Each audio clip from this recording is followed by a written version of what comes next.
for joining us. I'm James Jarman. And I'm Heather Skold. Republican presidential frontrunner Donald Trump is under fire for his call to block Muslims from entering the United States. Even members of his own party, including House Speaker Paul Ryan, is denouncing Trump. KRDO News Channel 13's Eric Fink sat in on a religious studies class at UCCS to get students' take.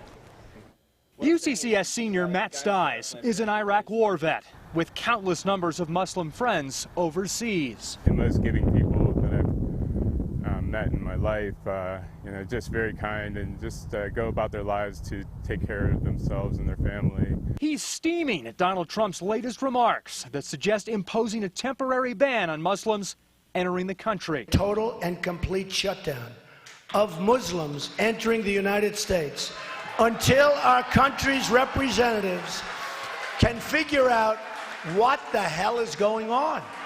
Trump says the plan would keep the American people safe by keeping terrorists off U.S. soil. But religious studies professor Jeff Scholes says such rhetoric only demonizes millions around the globe and is unconstitutional. It runs so counter to the Founding Fathers' ideals on a separation between church and state. Scholes says Trump is playing off of a justified fear some voters in this country have. But his students say they're not fearful, and they don't want to live in a country that excludes people based on their religious beliefs.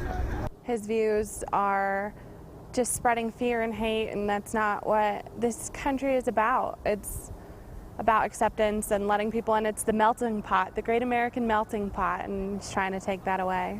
If a person is a Muslim and goes overseas and comes back, they can come back. They're a citizen. That's different. But we have to figure things out. But Stiles says this rhetoric will not unite America. Take on challenges in a dangerous world.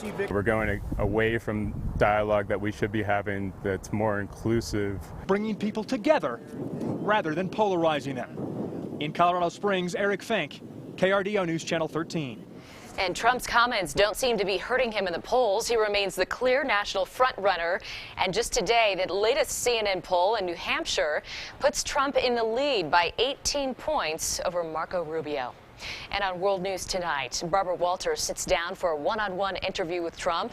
Does he regret his call for a ban on Muslims entering America? That's right here on KRDO News Channel 13 at 5:30.